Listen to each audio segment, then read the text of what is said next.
فاعوذ باللہ السمیع العلیم من الشیطان الرجیم من ہمزہ ونفخہ ونفثہ بسم اللہ الرحمن الرحیم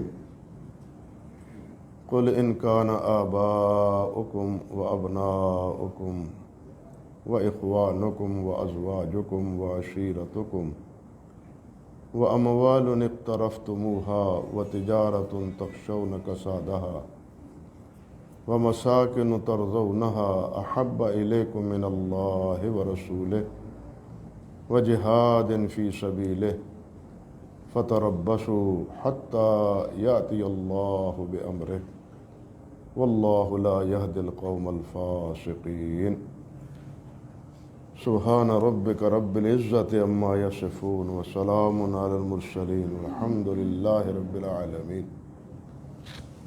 محترم حضرات، اللہ سبحانہ و تعالیٰ کی توفیق سے ہم کچھ مجلسوں میں یہ سن رہے ہیں کہ اللہ رب العزت سے محبت کیوں کرنی چاہیے، اور محبت کا جو دائرہ ہے اس میں سب سے زیادہ مقدم، سب سے زیادہ اولیت اور سب سے زیادہ بڑھ کے پیار، انس اور محبت وہ اللہ سبحانہ و تعالیٰ کے لیے۔ اللہ اکبر۔ لیکن سوال پیدا ہوتا ہے کہ اکثر و بیشتر محبت تو کسی سے اس وقت کی جاتی ہے جب وہ نظر آئے، جب وہ نظر آئے۔ ایمان بالغیب تو ہے، لیکن محبت بالغیب یہ بہت مشکل ہے۔ ایمان بالغیب تو بنیادی تقاضا ہے ایمانیات کا۔ ذرا قریب قریب ہو جائیں، دور دور بیٹھنے کا فائدہ نہیں ہوتا ہے۔ ایمان بالغیب تو اللہ تعالیٰ نے فرمایا یؤمنون بالغیب، کہ غیب سے محبت، غیب پر ایمان لاتے ہیں۔ لیکن غیب سے محبت یہ بہت مشکل مرحلہ ہے۔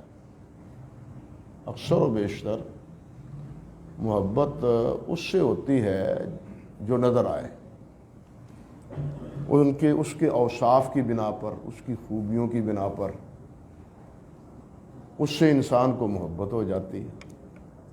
کسی کو حسن و جمال کی وجہ سے، کسی کو اس کے اخلاق کی وجہ سے، کسی کو اس کے مال و دولت کی وجہ سے، کسی کو اس کے علم و فضل کی وجہ سے، کسی کو اس کی نیکی اور طہارت اور تزکیہ کی وجہ سے۔ ہر ایک کے لیے اور ہر ایک کے نزدیک محبت کا اپنا اپنا معیار ہے۔ جس کے دل میں جو آیا، جو چیز پسند آئی، اور وہ پسندیدہ وصف جس میں نظر آیا، اس سے محبت کر لی۔ لیکن اللہ سبحانہ و تعالیٰ تو کسی کو نظر نہیں آتے، نہ اللہ رب العزت کے اوصاف اور افعال وہ ہمیں معلوم ہیں۔ تو پھر اللہ سے محبت کریں تو کیسے کریں؟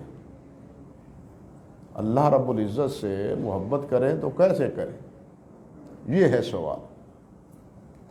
حافظ ابن قیم رحمۃ اللہ علیہ نے اس کا جواب دیا۔ وہ فرماتے ہیں کہ اللہ رب العزت سے محبت بئی معنی، بئی طور، یعنی اس اعتبار سے، اس لحاظ سے کہ اللہ رب العزت جن خوبیوں سے متصف، اور اللہ تعالیٰ کی جتنی خوبیاں ہیں، جتنے اوصاف ہیں، وہ بتمام اور بکمال ہیں، اس میں نقص نہیں ہے، کمی نہیں ہے۔ اللہ کے جتنے اوصاف ہیں وہ تمام کے تمام کامل ہیں، مکمل ہیں، ان میں تصور کمی کا ہے ہی نہیں۔ ان اوصاف کی بنیاد پر ان اوصاف سے متصف ہو کر یا ان اوصاف جن سے اللہ رب العزت محبت کرتے ہیں، جن اوصاف سے اللہ محبت کرتے ہیں ان اوصاف کو اپنایا جائے۔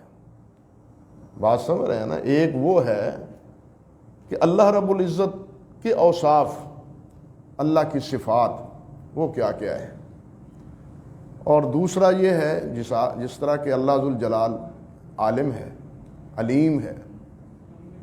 عالم اور ہوتا ہے، علیم اور ہوتا ہے۔ عالم اور علیم میں فرق ہے، رحمان اور رحیم میں فرق ہے، اعظم اور عظیم میں فرق ہے۔ اللہ رب العزت عظیم ہے، اللہ رب العزت رحیم ہے، اللہ رب العزت عالم بھی ہیں، عالم بھی ہیں اور علیم بھی ہیں، یعنی علم بھی کامل، رحمانیت بھی کامل، جود و سخا بھی کامل، اور معاف کرنا وہ بھی کامل، عفو و درگزر کرنا وہ بھی کامل۔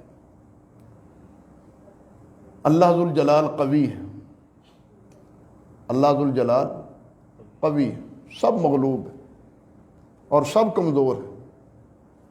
سب سے طاقتور کون ہے؟ اللہ تعالیٰ ہے۔ تو کس طرح فرمایا؟ نبی علیہ السلام سے بھی مروی ہے کہ المومن القوی احب الی اللہ من مومن ضعیف، کہ قوی مومن جو ہے وہ کمزور مومن سے اللہ کے ہاں پسندیدہ ہے۔ یہ قوی ہے۔ اللہ بھی کیا ہے؟ قوی۔ اللہ علیم ہے، اور اللہ رب العزت کو عالم سے زیادہ محبت ہے۔ اللہ کے ہاں عالم کا بڑا درجہ ہے، علم کا بڑا مرتبہ ہے، اور مخلوق میں علم الہی سے سب سے زیادہ آگاہ انبیاء کرام علیہ السلام ہوتے ہیں۔ یعنی علم الہی کے حوالے سے، علم وحی کے حوالے سے سب سے زیادہ عالم اور سب سے زیادہ جاننے والے وہ انبیاء کرام ہیں۔ اور انبیاء میں بھی انبیاء کے سردار حضرت محمد رسول اللہ صلی اللہ علیہ وسلم۔ مگر آپ یہ دیکھیں کہ اس کے باوصف اللہ ذوالجلال نے نبی علیہ السلام سے ارشاد فرمایا وَقُلْ رَبِّ زِدْنِي عِلْمًا، وَقُلْ رَبِّ زِدْنِي عِلْمًا۔ اے میرے نبی یہ کہیں کہ اللہ مجھے اور علم عطا فرما، مجھے اور علم عطا فرما۔ یعنی اللہ نے یہ حکم دیا ہے کہ یہ دعا کیا کرو، تو اللہ کو علم محبوب ہے نا، تبھی تو اپنے محبوب کو فرمایا کہ علم اور اللہ مجھ سے طلب کرو۔ تو ایک یہ اوصاف ہے، ایک وہ اوصاف ہیں جن سے اللہ رب العزت محبت کرتے ہیں۔ ان اوصاف کے حاملین سے، ان اوصاف کے متصفین سے اللہ نے فرمایا ہے کہ وہ میں ان سے محبت کرتا ہوں۔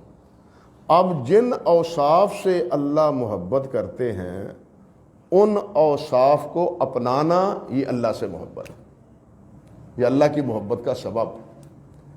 مثال کے طور پر ایک مثال سامنے رکھیں، نبی علیہ السلام قرآن مجید میں اللہ رب العزت نے فرمایا ہے ان اللہ یحب التوابین ویحب المتطہرین، کہ اللہ تعالیٰ توبہ کرنے والوں سے محبت کرتے ہیں اور پاک صاف رہنے والوں سے محبت کرتے ہیں۔ اب اس کا تقاضا یہ ہے کہ ہمیں اللہ سے زیادہ توبہ کرنی چاہیے، زیادہ سے زیادہ توبہ کرنی چاہیے۔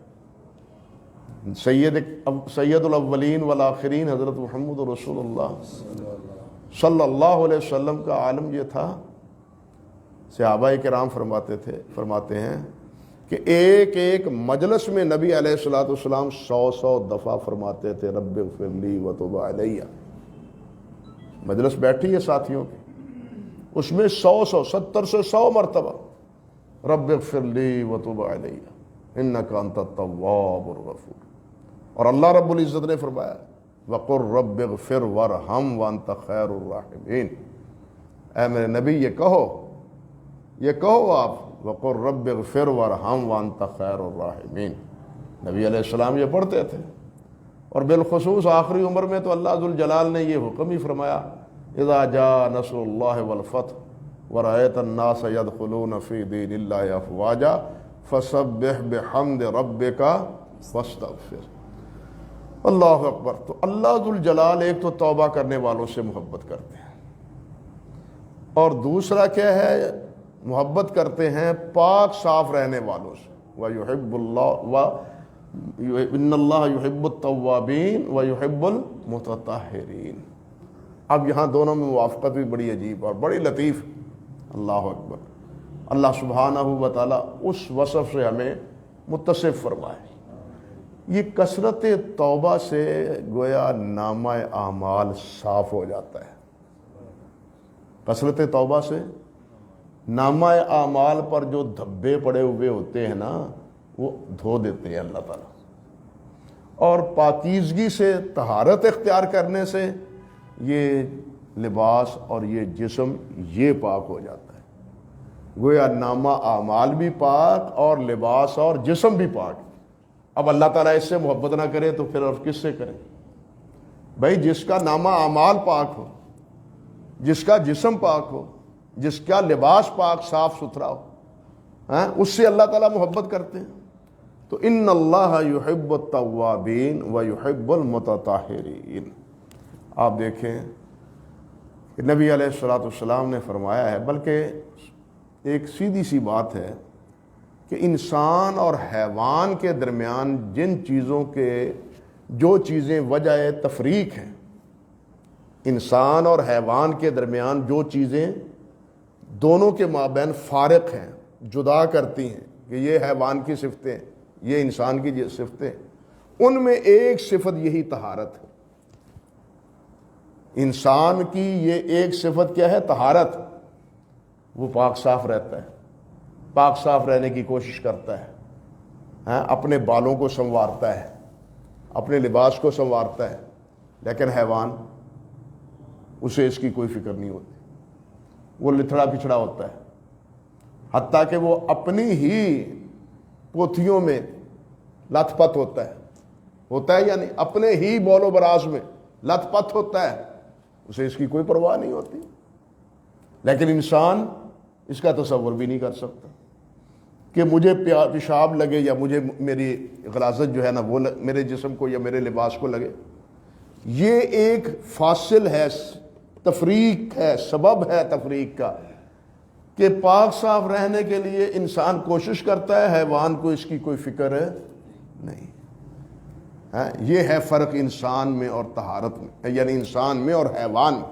دوسرے بھی اسباب ہیں لیکن یہ بنیادی یہ بھی ایک سبب۔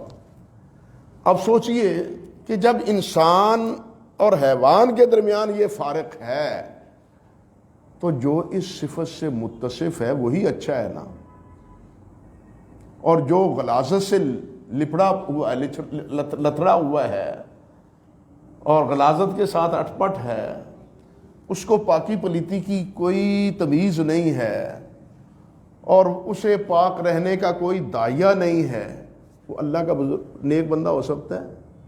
اللہ کا محبوب ہو سکتا ہے؟ خود سوچیں بھئی، یہ تو حیوان اور انسان کے درمیان یہ فرق ہے۔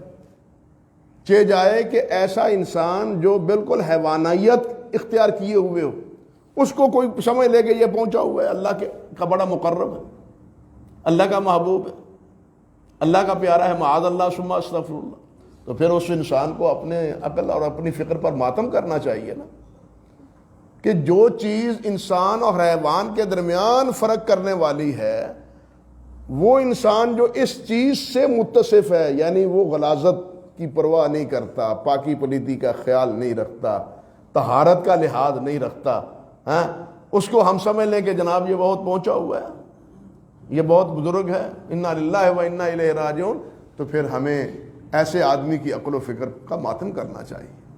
دوسری بات یہ کہ نبی علیہ الصلوۃ والسلام نے ارشاد فرمایا ہے، الطہور شطر الایمان، الطہور شطر الایمان، کہ پاکیزگی اور طہارت نصف ایمان ہے۔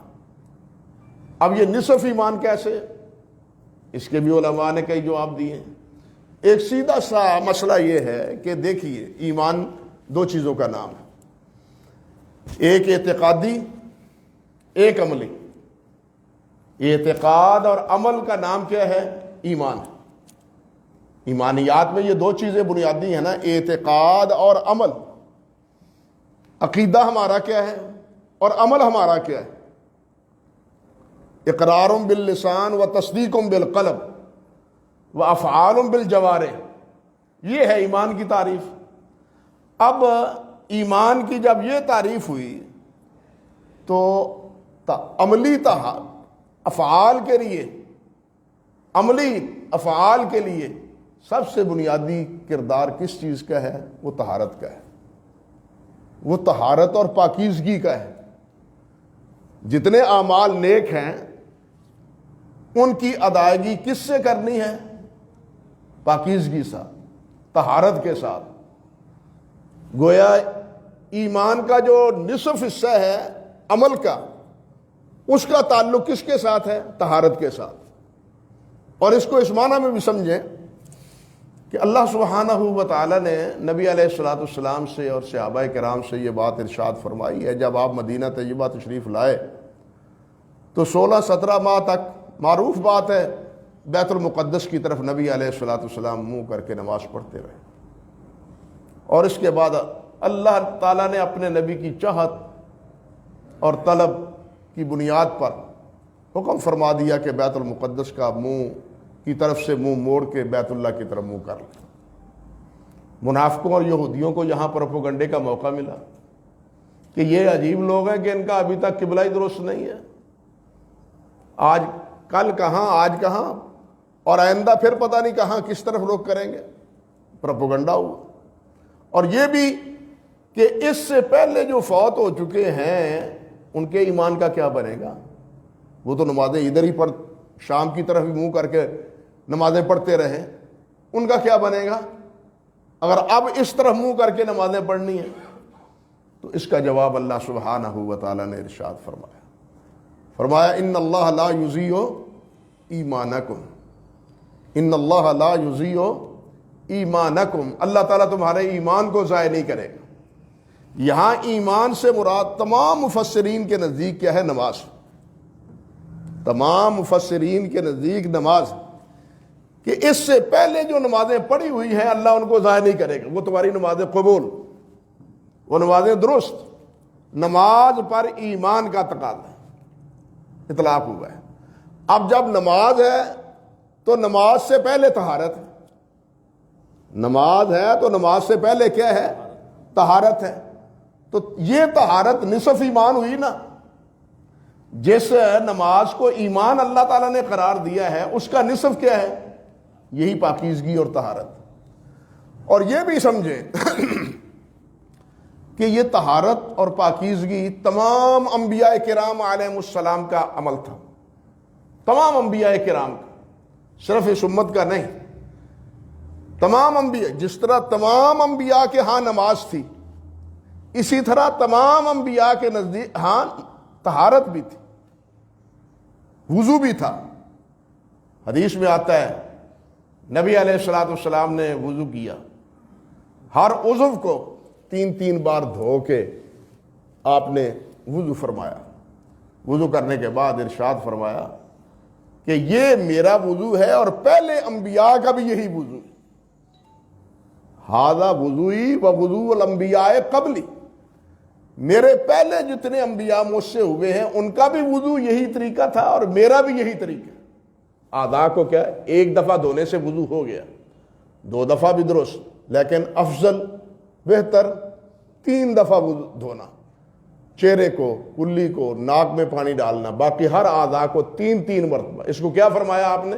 کہ یہ میرا بھی وضو ہے پہلے انبیاء کا۔ معلوم ہوا نا کہ یہ طہارت اور پاکیزگی یہ صرف اس امت کا خاصہ نہیں ہے، بلکہ تمام انبیاء کرام علیہ السلام اس وصف سے متصف ہیں، وہ اس کے پابند رہے ہیں۔ یہ کیسے ہو سکتا ہے کہ وہ نماز پڑھیں اور بغیر وضو کے نماز پڑھیں، بغیر طہارت کے نماز پڑھیں، اور جو چیز اللہ رب العزت کے قرب کا سبب ہو وہ انبیاء کے ہاں مفقود ہو؟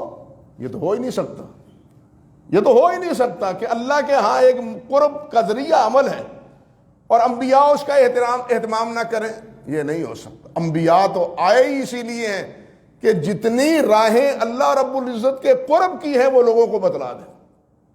یہ خود نبی علیہ السلام نے فرمایا، میں نہیں کہہ رہا، رسول اللہ صلی اللہ علیہ وسلم نے فرمایا کہ جتنے بھی انبیاء ہیں ان تمام انبیاء کرام علیہ السلام نے ہر وہ بات بتلا دی ہے، اور میں نے بھی بتلا دی ہے کہ جو اللہ کے قرب کا ذریعہ ہے، جو اعمال وہ میں نے انبیاء نے بھی بتلائے ہیں، میں نے بھی بتلائے ہیں۔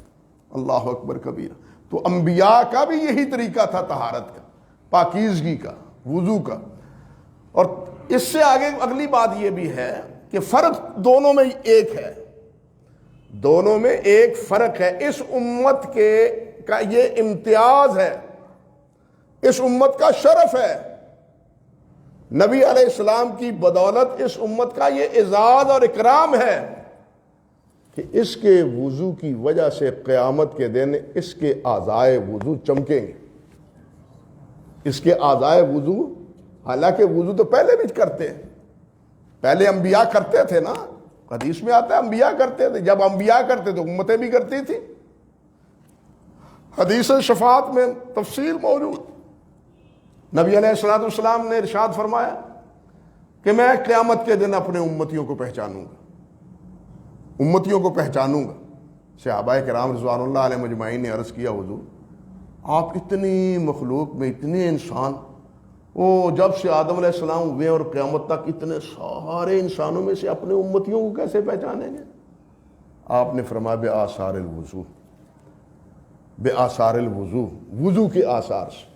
معلوم ہوا نا کہ یہ اختصاص اس امت کا ہے، اس امت کا یہ اعزاز ہے کہ ان کے اعضاء، یہ چہرے اور یہ ہاتھ اور یہ پاؤں، یہ چمک رہے ہوں گے قیامت کے دن۔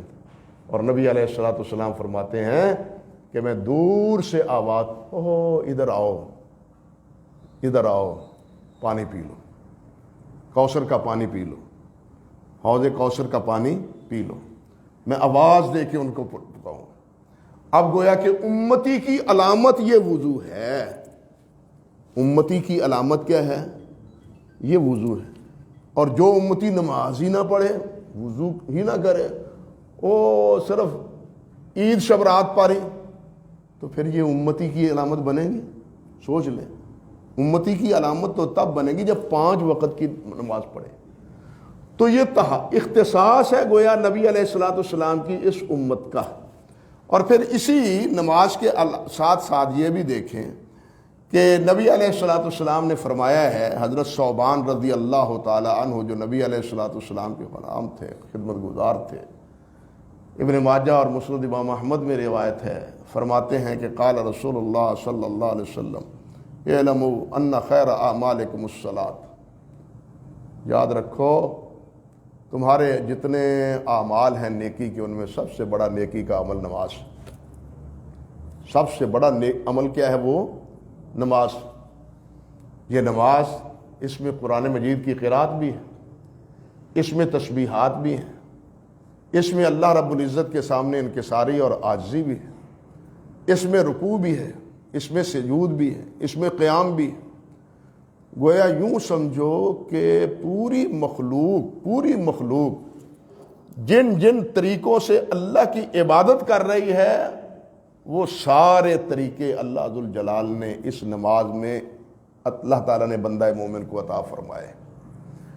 حدیث میں آتا نہیں کہ نبی علیہ الصلوۃ والسلام نے فرمایا کہ معراج کی رات میں نے دیکھا کہ آسمان پر ایک بالشت کے برابر بھی جگہ خالی نہیں تھی جہاں اللہ کا فرشتہ کھڑا ہوا سجدے میں، تشہد میں بیٹھا ہوا، اللہ رب العزت کی تسبیح اور تحلیل نہ کہہ رہا ہو۔ امام غزالی کہتے ہیں رحمۃ اللہ علیہ، گویا فرشتوں کی ایک ایک فرشتے کی جو عبادت، ایک کی ڈیوٹی ہے قیام کی صورت میں تم تسبیحات کہتے رہو، رکوع کی حالت میں کہتے رہو، سجدے کی حالت میں کہتے رہو، تشہد کی حالت میں کہتے رہو۔ جب سے اللہ نے پیدا کیا ہے وہ اسی حالت میں اللہ کی تسبیح اور تحمید میں مصروف ہے۔ اللہ اکبر کبھی دے رہے ہیں۔ اور اللہ نے یہ بھی فرمایا وہ تھکتے بھی نہیں ہیں، یعنی اس عمل سے وہ تھکتے بھی نہیں، اکتے بھی نہیں ہیں، محبت سے کیے جا رہے ہیں۔ اور بغیر توقف کے ٹھہراؤ کے مسلسل کیے جا رہے ہیں۔ اللہ تعالیٰ نے، اللہ سبحانہ و تعالیٰ نے یہ نماز دے کے ان فرشتوں کی فردن فردن جو عبادت تھی اس کو نماز میں جمع کر دیا۔ ان کی فردن فردن عبادت کو اللہ تعالیٰ نے نماز میں جمع کر دیا۔ تو آپ نے فرمایا اعلموا، یاد رکھو، ان خیر اعمالکم الصلاۃ، تمہارے اچھے اعمال جو ہیں سب سے بہتر، ان میں سب سے بہتر کون ہے؟ وہ نماز۔ اور آگے فرمایا وَلَن يُحَافِظَ الْوُضُوءَ إِلَّا مُؤْمِنٌ، کہ وضو کی حفاظت وہی کرتا ہے جو مومن ہے۔ وضو کی حفاظت وہی کرتا ہے جو مومن ہے۔ جب وضو ٹوٹتا ہے وضو کر لیتا ہے۔ یہ بڑے درجے مرتبے کی بات ہے، معمولی بات نہیں۔ اور خال خال اس دور میں بھی آدمی ہیں اللہ کے جو اس کا اہتمام کرتے ہیں، آج بھی ہیں اللہ کے فضل و کرم سے جو اس کا اہتمام کرتے ہیں۔ آپ نے یہ حدیث تو سنی ہے علماء کرام سے کہ حضرت بلال رضی اللہ تعالیٰ عنہ کو نبی علیہ الصلوۃ والسلام نے فرمایا، بلال آج رات میں نے تمہیں دیکھا ہے جنت میں، خواب میں نے جنت میں دیکھا ہے تمہیں، میرے آگے آگے تھے تم جنت میں، مجھ سے تم آگے آگے تھے اور تمہارے پاؤں کی آواز میں سن رہا تھا۔ بلال کیا عمل کرتے ہو؟ بلال کیا عمل کرتے ہو کہ میرے آگے آگے جنت میں تم تھے؟ تو حضرت بلال رضی اللہ تعالی عنہ کیا فرماتے ہیں؟ ما عملت عملا ارجع عندي من انی لم اتطہر طہورا فی ساعات من اللیل والنہار، کہ میرے نزدیک اگر کوئی عمل ہے تو وہ مجھے یہ نظر آتا ہے، صرف یہ مجھے سمجھ آتی، رات ہو یا دن ہو، رات ہو یا دن ہو، جب بھی مجھے ضرورت پیش آتی ہے، یعنی وضو ٹوٹ جاتا ہے تو میں فوراً وضو کر لیتا ہوں۔ پہلے یہ کہ جب بھی وضو ٹوٹے میں وضو کر لیتا ہوں۔ اللہ اکبر۔ اور وضو کرنے کے بعد الا صلیت بذلک الطہور ما کتب لہ، ما کتب لی، پھر اس وضو کے بعد جو اللہ نے مقدر کیا ہے 2-4 رکعتیں وہ پڑھ لیتا ہوں۔ یعنی پہلا عمل کیا ہے؟ ہر بے وضو ہونے کے بعد وضو، اور دوسرا کیا ہے؟ ہر وضو کے بعد 2-4 رکعتیں۔ نبی علیہ الصلوۃ والسلام نے فرمایا بس یہی وہ عمل ہے جس کی بدولت اللہ تعالیٰ نے مجھے دکھایا ہے کہ تم جنت میں مجھ سے آگے آگے تھے۔ یہ اس میں کیا ہے؟ پہلا عمل کیا ہے؟ یہی وضو ہے۔ لا یحافظ الا مومن، اس کی محافظت صرف مومن کرتا ہے۔ اسی لیے مسنون یہی ہے، مستحب یہی ہے کہ سونے سے پہلے بھی انسان وضو کر کے سوئے، بلکہ ازدواجی زندگی میں جب میاں بیوی اکٹھے ہوتے ہیں اس کے بعد بھی جب سونا ہے تو وضو کر کے سوئے، یعنی اس کے بعد بھی اگر سونا ہے تو وضو کر کے سوئے۔ یعنی طہارت کے باقاعدہ پورا ایک چیپٹر ہے، ایک دائرہ ہے، اس کے مسائل ہیں، احکام ہیں، کہاں کہاں وضو کرنا ہے، کیسے کیسے وضو کرنا ہے، یہ ساری تفصیل حدیث کی کتابوں میں اور فقہ کی کتابوں میں موجود ہے۔ یہ صرف یہ نہیں ہے کہ وضو کر لو، پورا یعنی پورے احکام اس کے بارے میں موجود ہیں، اور یہ تفصیلات دین اسلام کے علاوہ کسی اور دین میں نہیں ہے۔ کب وضو کرنا ہے، کس کس موقع پہ کرنا ہے، کوئی تفصیلات نہیں ہے۔ زیادہ سے زیادہ یہ ہے کہ عبادت کے وقت، لیکن اسلام میں تو یہ ہے کہ مومن کو چاہیے کہ وہ باوضو رہے۔ حضرت شاہ ولی اللہ رحمۃ اللہ علیہ حجت اللہ میں فرماتے ہیں کہ انسان جس وقت وضو کر لیتا ہے تو وضو کرنے کے بعد اس کے اندر قوت انفعالی ایسی پیدا ہو، اللہ تعالیٰ فرما دیتے ہیں کہ اس کا دل ذکر و اذکار، عبادت، نماز کی طرف مائل ہوتا ہے۔ تجربہ بھی شاہد ہے اس بات کا۔ اور جو وضو نہیں کرتا اس کو عبادت سے بھی کوئی دل سروکار نہیں ہے، جو وضو نہیں کرتا اس کو عبادت سے بھی کوئی سروکار نہیں، لیکن جو وضو کرتا ہے، وضو کرنے کے بعد اس کے دل میں اللہ کی طرف ذکر، اللہ کا ذکر، اللہ کی رضا کا کوئی نہ کوئی کام، قرآن مجید کی تلاوت، نماز 2 رکعتیں، یہ اس کی طرف انسان کو ترغیب ہوتی ہے جس وقت اللہ سبحانہ و تعالیٰ کا یہ بندہ وضو کر لیتا ہے۔ تو عرض کرنے کا مقصد یہ تھا کہ اللہ آپ کا بھلا کرے کہ تطہیر اور پاکیزگی یہ اللہ تعالیٰ کی محبت کا ذریعہ ہے۔ تطہیر اور پاکیزگی یہ اللہ تعالیٰ کی محبت کا ذریعہ ہے۔ تو اس کا تقاضا یہ ہے کہ ہم زیادہ سے زیادہ اوقات پاکیزگی اور طہارت میں گزاریں، پلیدی میں نہیں، پلیدی میں نہیں بلکہ طہارت میں۔ اللہ سبحانہ و تعالیٰ کے ہاں تو پلیدی کا کوئی تصور ہی نہیں نا، وہاں کیا فرشتوں کے ہاں نہیں ہے، وہاں کیا فرشتوں کے ہاں بھی اس کا کوئی تصور نہیں، فرشتے اعلیٰ ہے نا۔ تو گویا یہ صفت ایک ملکی فرشت ہے، یہ صفت گویا کہ ایک ملکی صفت ہے، فرشتوں کی صفت ہے، باوضو رہنا، پاک صاف رہنا، اور ناپاک رہنا حیوانوں کی صفت ہے، یہ انسانوں کی صفت نہیں۔ اس لیے ہمیں چاہیے کہ ہم پاکیزگی اور طہارت کی صفت کو اپنانے کی کوشش کریں، اور اس کے بارے میں جو نبی علیہ الصلوۃ والسلام کی ہدایات ہیں وہ احادیث کی کتابوں میں پڑھیں، احادیث کی کتابوں میں کتاب الطہارہ پڑھیں کہ ناک میں پانی کس طرح ڈالنا ہے، کلی کس طرح کرنی ہے، چہرہ کس طرح دھونا ہے، ہاتھ کس طرح دھونے ہیں، پاؤں کس طرح دھونے ہیں، ایک ایک عضو کے دھونے کی تفصیلات موجود ہیں۔ اللہ سبحانہ و تعالی ہمیں ہمارے نامہ اعمال کو بھی سیاہیوں سے پاک اور صاف کرے، اور ہمارے اجساد کو بھی اور ہمارے لباس کو بھی اللہ ذوالجلال ناپاکی سے اور نجس سے پاک صاف رکھے۔ اللہ ہمیں اپنی محبت نصیب فرمائے، اور اللہ تعالیٰ کے قرب اللہ تعالیٰ اپنا ہمیں نصیب بخشے۔ وآخر دعوانا ان الحمد للہ رب العالمین۔